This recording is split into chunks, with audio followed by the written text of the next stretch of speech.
Hey everyone, this is Ramya Khalid with you, and today I'm going to teach you about 70 weeks of Daniel. So don't forget to like and subscribe the video and stay tuned for more. 70 weeks of Daniel, Daniel की 70 हफ्तों की रोया। Daniel नबी की किताब, उसका 9वां बाब, उसकी 24वीं से 27 आयत तक। दानियल नबी की किताब पुराने अहदनामे का मुकाशफा है और बाइबल की आखिरी किताब यानी यूहन्ना आरिफ का मुकाशफा उसकी तफसील है, जबकि मत्ती की अंजील का 24वां बाब इन दोनों को मिलाने वाला पुल है। So we can say that the book of Daniel is the revelation in the Old Testament and its explanation is found in the Revelation of Jesus Christ, which is the last book of New Testament, and book of Matthew, Gospel of Matthew, whose chapter 24 works as a bridge between these two revelations. इस रोया में खुदा ने Daniel पर यहूदी कौम और यरूशलेम शहर के लिए अपना प्रोग्राम आश्कारा किया। दो 70 वीक्स ऑफ डैनियल या 70 हफ्तों की रोया का हाल इस बाब के सिर्फ आखिरी 4 आयत में ही पाया जाता है, लेकिन पूरे बाब को पढ़ना इसलिए ज़रूरी है ताकि सारी कहानी और उन हालात से वाकफियत हो जाए जिनके तहत ये रोया नाजिल हुई। ये रोया दारा बिन अक्सफिरस जो मादियों की नस्ल से था, कस्तियों की ममलिकत पर बादशाह मुकर्रर हुआ, उसकी सल्तनत के पहले साल में दानियल पर ज़ाहिर हुई। दानियल अब तक बाबिल में 3 बादशाहों को देख चुका था, नबूकदनज़र, नबूतीदस और बेलशीज़र, और उसे बाबिल में रहते हुए 68 ईयर्स 68 बरस लिटरली गुजर चुके थे। खुदा के मुकर्ररा प्रोग्राम के मुताबिक कस्तियों की हुकूमत ख़त्म हो चुकी थी। मीडो पर्शियन हुकूमत यानी मादी और फारसी बादशाहों की मुत्तहिदा हुकूमत हुक्मरान थी। दारा बादशाह उसी नई सल्तनत का बादशाह था और उसी एक्सपीरियंस का बेटा था जो हिंदुस्तान से कूच तक 127 सूबों पर हुकूमत करता था। आस्तर की किताब उसके पहले बाब और पहली आयत में हम उस एक्सपीरियंस बादशाह के बारे में जानते हैं। जब दानियल ने बाबिल की पहली हुकूमत को ख़त्म होते और नई सल्तनत के पहले बादशाह को बाबिल में तख्त नशीन होते देखा तो उसे खुदा का वो कलाम याद आया जो यिर्मयाह नबी पर यहूदियों की असीरी से पहले नाजिल हुआ था। जब 70 बरस पूरे होंगे तो मैं शाह बाबिल को और उस कौम को और कस्तियों के मुल्क को उनकी बदकिरदारी के सबब से सज़ा दूंगा। यिर्मयाह 25 बाब 11 से 12 आयत।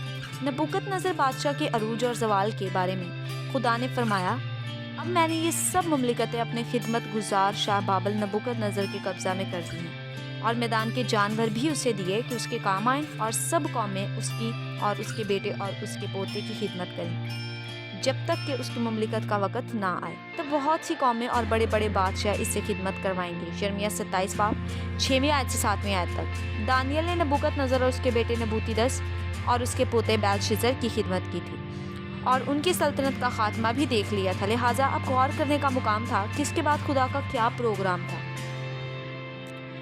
नीस खुदा ने यिर्मयाह नबी के वसीला असीरों के बारे में ये भी फरमाया था कि जब बाबिल में 70 बरस गुजर चुकेंगे तो मैं तुमको याद फरमाऊंगा और तुमको उस मकान में वापस लाने से अपने नेक कौल को पूरा करूंगा। यिर्मयाह नबी की किताब 29 बाब और उसकी 10 आयत। बस दानियल यहूदियों की असीरी के बारे में भी गौर कर रहा था कि खुदा के मुकर्ररा प्रोग्राम के मुताबिक यहूदी आज़ाद होकर वापस यरूशलेम जाने वाले थे। चुनांचे दानियल कहता है कि मैं दानियल ने किताबों में उन बरसों का हिसाब समझा जिनकी बाबत खुदा का कलाम यिर्मयाह नबी पर नाजिल हुआ कि यरूशलेम की बर्बादी पर 70 बरस पूरे गुजरेंगे, और मैंने खुदा की तरफ रुख किया और मैं मिन्नत और मनाजात करके और रोज़ा रख कर और टाट ओढ़ कर राख पर बैठकर उसका तालिब हुआ और मैंने खुदावंद अपने खुदा से दुआ की और इकरार किया।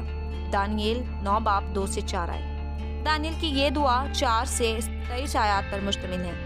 अभी उसकी दुआ जारी ही थी कि जिब्राइल फरिश्ता आया और उससे यूँ मुखातिब हुआ कि ए दानियल, मैं अब इसलिए आया हूँ कि तुझे दानिश और फहम बख्शूँ, बस तू गौर कर और रोया को समझ ले। 23 आयत।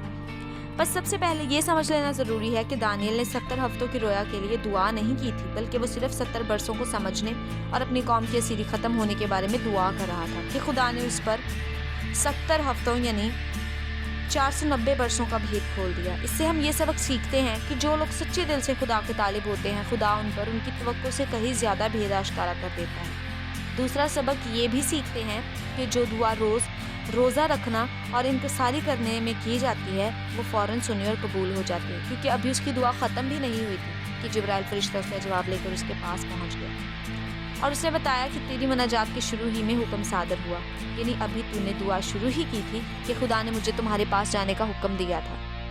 बस हमें भी दानियल की तरह रोज़ा और नहायत आजिज़ी और इंतसारी के साथ दुआ करनी चाहिए।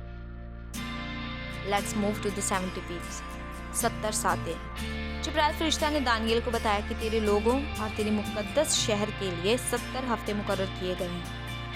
اردو ترجمے میں جو لفظ ہفتہ اور انگلش لینگویج میں یعنی انگریزی ترجمے میں لفظ ویک استعمال کیا گیا ہے وہ عبرانی زبان یعنی ان ہیبرو لینگویج ان معنیوں میں استعمال نہیں ہوا۔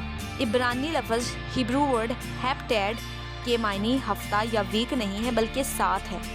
جیسے درجن کے معنی 12 اور کوڑی کے معنی 20 عدد ہوتے ہیں، بس عبرانی زبان میں 70 ہفتے نہیں بلکہ 70 ساتیں لکھا گیا ہے۔ چونکہ دانیل 70 برسوں کا حساب سمجھ رہا تھا اور اسے 70 ساتوں کا حساب سمجھایا گیا، لہٰذا یہ 7 × 70 یعنی 7 ضرب 70 یعنی 490 برسوں کا حساب بنتا ہے۔ اردو میں سے 70 ہفتوں یعنی 490 دنوں کی رویا کہا گیا ہے، لیکن دراصل یہ 490 برسوں کی رویا ہے، کیونکہ خدا کے نزدیک بنی اسرائیل کے لیے ایک دن ایک برس کے برابر ہے۔ تو پھر بھی ہمیں 490 دنوں کو 490 برسوں کے برابر شمار کرنا پڑے گا، کیونکہ یہودیوں کے لیے خدا کا ٹائم فارمولا ایک دن برابر 1 سال ہے۔ بنی اسرائیل کے لیے خدا نے 40 دن کا سفر 40 سال کا بنا دیا اور کہا اب دن پیچھے ایک ایک برس یعنی 40 برس تک تم اپنے گناہوں کا پھل پاتے رہو گے۔ گنتی کی کتاب 14 باب اور اس کی 34 آیت۔ حزقیل کو خدا نے بنی اسرائیل کی 390 برسوں کی بدکاری 390 دنوں کے لیے اور یہودا کی 40 برسوں کی بدکاری 40 دنوں کے لیے برداشت کرنے کے لیے کہا، اور یہی فارمولا استعمال کیا کہ ایک دن برابر 1 برس۔ حزقیل نبی کی کتاب اس کا 4 باب اور اس کی 4 سے 6 آیت۔ 70 ہفتوں کی رویا کلام مقدس میں بہت اہم ہے، بہت اہمیت رکھتی ہے، کیونکہ یہ خدا کے پروگرام میں مختلف واقعات کی ترتیب اور مدت کا راز افشاں کرتی ہے۔ یہ نہ صرف خدا مسیح کے مصلوب ہونے اور اس کی دوبارہ آمد کی نشاندہی کرتی ہے، بلکہ یروشلم کی تعمیر، اس کی آخری بربادی، آخری جنگ عظیم یعنی ورلڈ وار 3 اور یہودیوں کی آخری بڑی مصیبت جسے گریٹ ٹریبیولیشن بھی کہتے ہیں، اس پر بھی روشنی ڈالتی ہے۔ اس رویا کے بارے میں چند ایک باتوں کا جاننا بہت ضروری ہے۔ یہ رویا صرف یہودی قوم اور یروشلم شہر کے بارے میں ہے۔ اس رویا کا بنی اسرائیل کے دوسرے قبیلوں دوسری قوموں کے ساتھ بالکل کوئی تعلق نہیں، کیونکہ جبرائیل فرشتہ نے دانیل کو بتایا کہ تیرے لوگوں یعنی تیری یہودی قوم اور تیرے مقدس شہر یعنی یروشلم کے لیے 70 ہفتے مقرر ہوئے ہیں۔ 24 آیت۔ اس رویا کا کلیسیا کے ساتھ بھی کوئی تعلق نہیں، جیسا بعض علماء کا خیال ہے۔ یہ رویا صرف ان برسوں کا حال بیان کرتی ہے جن برسوں میں یہودی اپنے ملک میں آباد ہوں۔ اس رویا کا تعلق ان برسوں سے نہیں جن میں وہ اسیری سزا کے طور پر دوسرے ملکوں میں پراگندہ ہوں گے۔ اس رویا کا جو اثر ہے، اس رویا کی جو مدت ہے وہ پورے 490 برس ہے، جس کے 3 بلکہ 4 حصے ہیں۔ اس رویا کے چند ایک خاص مقاصد ہیں جو اس 490 برس کی مدت میں پورے ہوں گے۔ یہ رویا ابھی تک پوری نہیں ہوئی، کیونکہ اس رویا کے تمام مقاصد ابھی پورے ہونے باقی ہے۔ یہ رویا ایک خاص حکم صادر ہونے پر شروع ہوگی جس کا تعلق یروشلم کی تعمیر کے ساتھ ہوگا۔ اب ہم اس رویا کا مقصد دیکھتے ہیں۔ سب سے پہلے رویا کے مقاصد پر غور کریں گے۔ فرشتہ نے 70 ہفتوں کی مدت مقرر کرتے وقت یہودیوں کے بارے میں 5 مقصد بھی بیان کیے جو خدا کا ارادہ ہے کہ اس عرصے میں پورے کیے جائیں۔ پہلا، خطا کاری اور گناہ کا خاتمہ۔ دوسرا، بدکاری کا کفارہ دیا جائے، ابدی راست بازی قائم کی جائے، رویا اور نبوت پر مہر ہو، پاک ترین مقام مسح کیا جائے۔ پہلے ہم خطا کاری اور گناہ کا خاتمہ دیکھتے ہیں۔ یہاں غیر قوموں کی خطا کاری گناہ کا خاتمہ مراد نہیں بلکہ صرف یہودی قوم کی خطا کاری اور گناہ کا، کیونکہ یہودی لوگ خدا کی چنی ہوئی قوم تھے اور اس قوم نے گناہ، بت پرستی، بدی کر کے خدا کو ناراض کیا۔ خدا نے اسے غیر قوموں کے حوالہ کر دیا، چنانچہ خدا کا ارادہ ہے کہ سب سے پہلے وہ اپنی قوم کی خطا کاری اور گناہ کا خاتمہ کرے۔ اس مقصد کے لیے خدا نے اپنے بیٹے خداوند یسوع مسیح کو بھیجا، جس کے بارے میں فرشتہ نے خواب میں یوسف کو بتایا کہ اس کے یعنی مریم کے بیٹا ہوگا اور تو اس کا نام یسوع رکھنا، کیونکہ وہی اپنے لوگوں کو ان کے گناہوں سے نجات دے گا۔ میتھیو 1:21 یعنی متی کی انجیل 1 باب اور اس کی 21 آیت۔ چنانچہ خداوند یسوع مسیح نے نجات کا پیغام سب سے پہلے صرف یہودیوں کو پیش کیا۔ یہودیوں نے خدا کے اس مقصد کو پورا نہیں ہونے دیا، کیونکہ انہوں نے خداوند مسیح کو رد کیا اور رومی حکومت کے ہاتھوں سے قتل بھی کروا دیا۔ اس طرح یہودی قوم اس بڑی نجات سے محروم ہو گئی جو خدا نے خاص ان کے لیے تیار کی تھی۔ لیکن پولس رسول اس بھید کو آشکارا کرتا ہے کہ ایک دن آنے والا ہے جب ساری یہودی قوم ایک ہی دن میں اس نجات کو حاصل کرے گی۔ سی رومنز 11:26 اینڈ پال اس میں یوں لکھتا ہے، اس صورت سے تمام اسرائیل نجات پائے گا۔ چنانچہ اس رویا کا پہلا مقصد ابھی پورا ہونا باقی ہے۔ اس وقت یہودی قوم اپنے گناہ خطا میں مردہ ہے اور نجات سے خالی ہے۔ جب 70 ہفتے یعنی 490 برس گزر جائیں گے تو بنی اسرائیل نجات پائیں گے۔ اپنے ممسوح کو قبول کر دیں گے، ابھی وہ ایمان کی روح سے مسیح کے دشمن ہیں۔ انگلش ٹرانسلیشن یعنی انگریزی ترجمہ میں خطا کاری کا خاتمہ، گناہ کا خاتمہ دو الگ الگ حصوں میں بیان کیا گیا ہے، لیکن مطلب دونوں کا ایک ہی ہے اور اردو ترجمہ میں دونوں کو یکجا کر دیا گیا ہے۔ دوسرا مقصد بدکاری کا کفارہ۔ خدا مسیح نے تمام بنی نوع انسان کے لیے کفارہ دیا۔ He atoned for the sins of the whole world۔ یسایہ نبی اس کا 53 باب اور اس کی بہت سے دوسرے حوالہ جات بیان کرتے ہیں کہ یہ کفارہ یہودی قوم کے گناہوں کے لیے بھی تھا اور خدا مسیح نے ان کے گناہ بھی اپنے اوپر اٹھائے تاکہ جو کوئی ان پر ایمان لائے وہ ہلاک نہ ہو بلکہ ہمیشہ کی زندگی پائے۔ یہودیوں نے بحیثیت قوم اس کفارے کو قبول نہیں کیا، لیکن انفرادی اور شخصی طور پر بہت سے یہودی خدا مسیح کو قبول کر چکے ہیں اور کر بھی رہے ہیں۔ پولس رسول اس کفارے کے بارے میں لکھتا ہے کہ خدا نے اس کے خون کے باعث ایک ایسا کفارہ ٹھہرایا جو ایمان لانے سے فائدہ مند ہوگا۔ رومیو 11 باب اور اس کی 25 آیت۔ جو لوگ اس کفارے پر ایمان لے آئیں گے، چاہے وہ یہودی ہوں یا غیر قوم، وہ سب نجات پائیں گے۔ جو ایمان نہیں لائیں گے، چاہے وہ یہودی ہوں یا غیر قوم، وہ سزا پائیں گے۔ یہودی قوم زکریا 2 باب اور اس کی 10 آیت اور 13 باب اس کی پہلی آیت کے مطابق خدا مسیح کی دوسری آمد پر اس کے کفارے کو قبول کریں گے اور نجات پائیں گے۔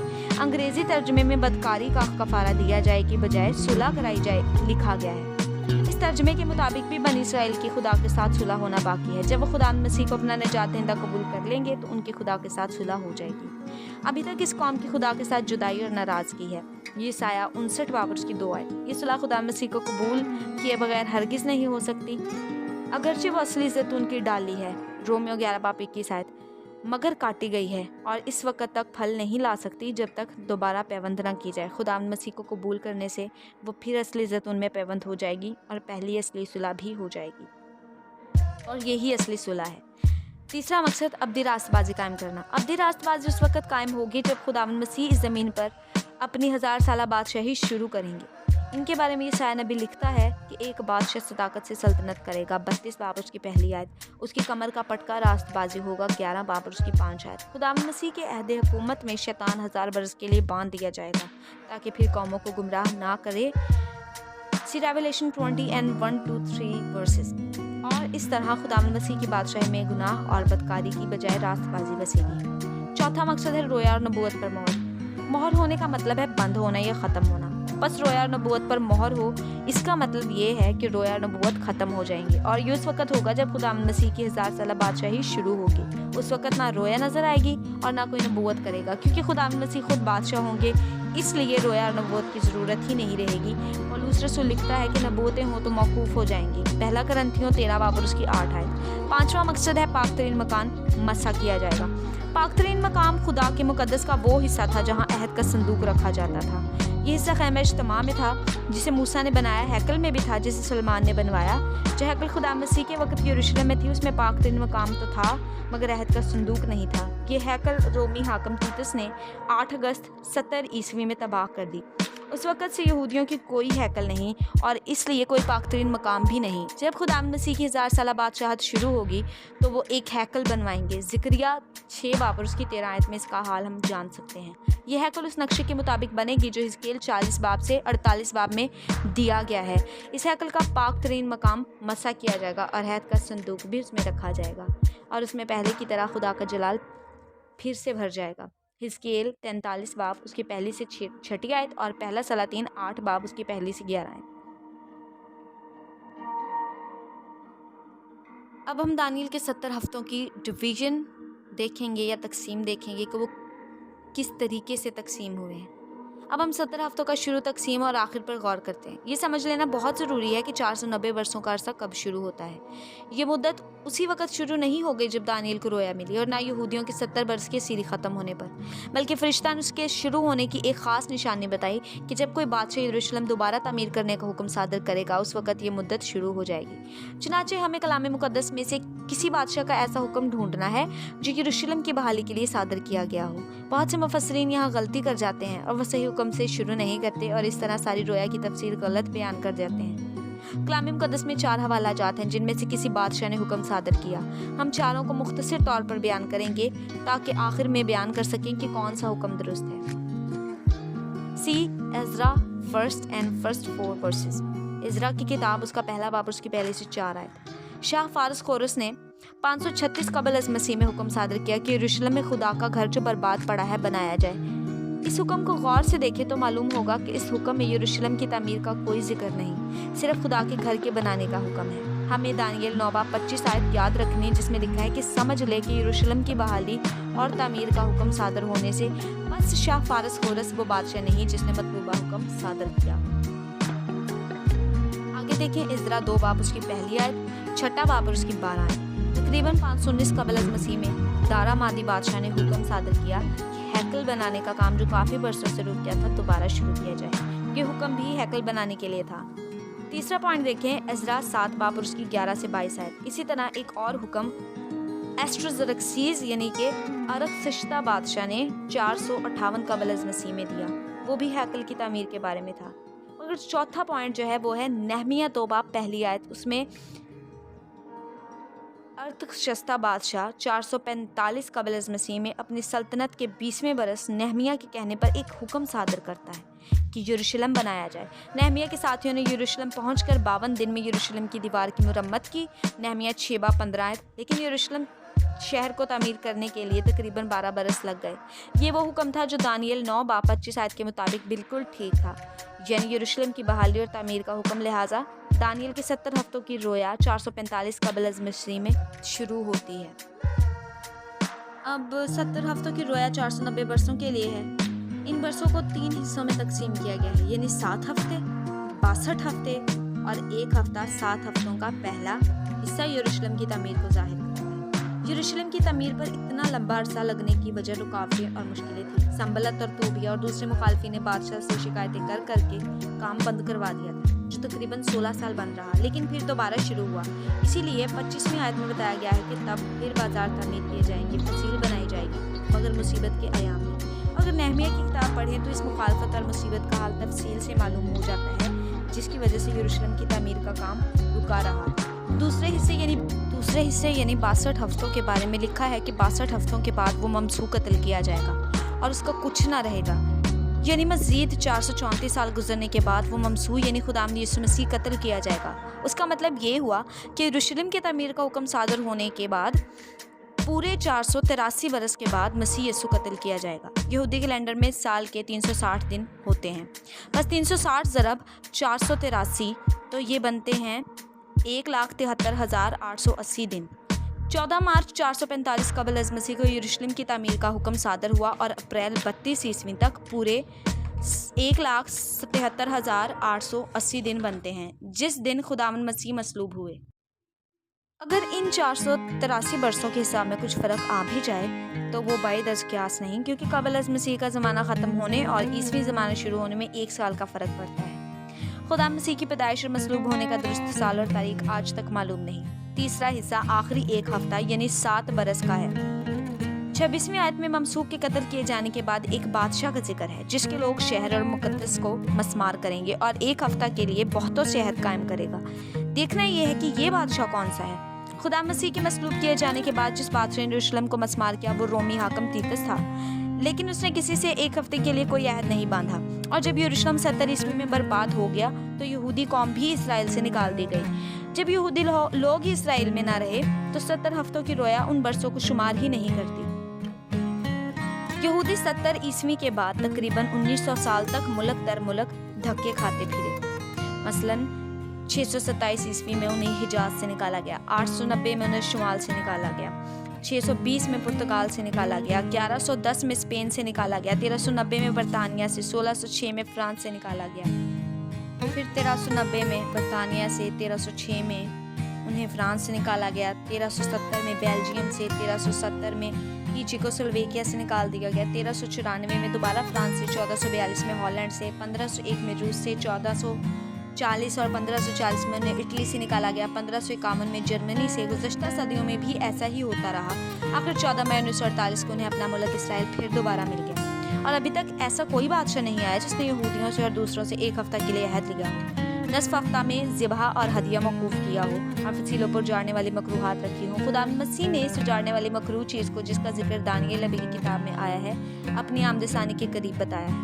मत्ती की इंजील 24 बाब और उसकी 15 आयत। बस खुदा मसीह के मसलूब होने के वक़्त से लेकर आज तक आखिरी हफ्ता यानी 70वां हफ्ता अभी तक नहीं आया। 490 वर्षों का टाइम क्लॉक खुदा मसीह के मसलूब होने के बाद बंद हो गया।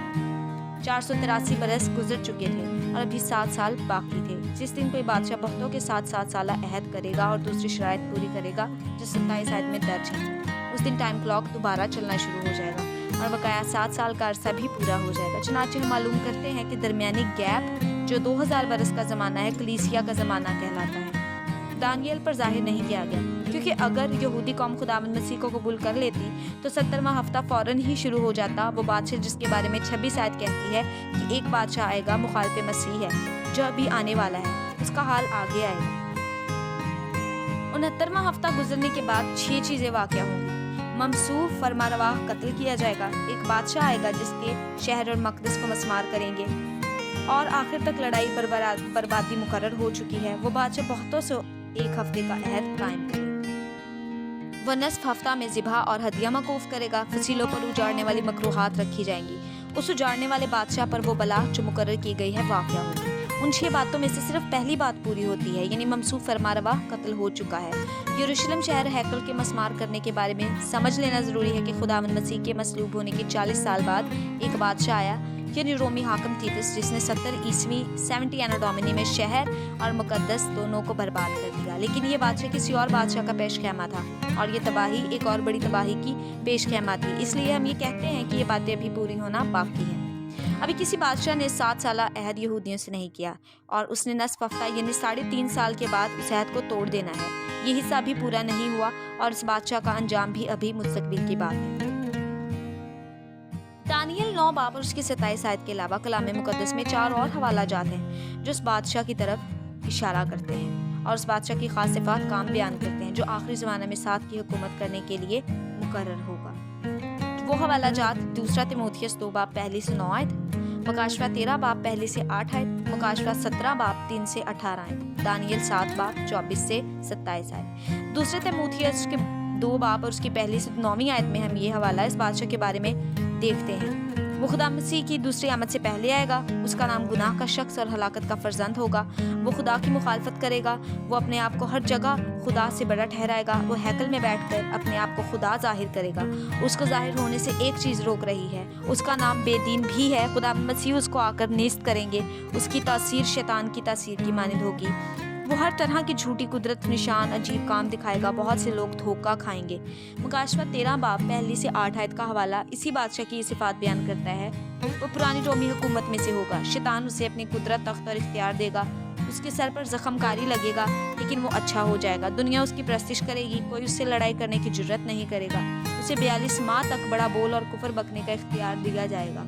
वो मुकद्दसों से लड़ेगा, उन पर गालिब आएगा। उसे हर कबीला, उम्मत, अहले ज़ुबान और कौम पर इख्तियार दिया जाएगा। उसका बुत बनाकर हैकल में रखा जाएगा। उसके नाम का अदद 666 होगा। उसकी मोहर इंसानों के हाथों और माथे पर होगी। उस मोहर के बाद कोई आदमी खरीद फरोख्त नहीं कर सकेगा। मुकाशवा 17 बाब 3 से 18 आयत का हवाला इस बादशाह की सिफात बताता है कि उस पर एक बड़ी कसबी यानी झूठी कलीसिया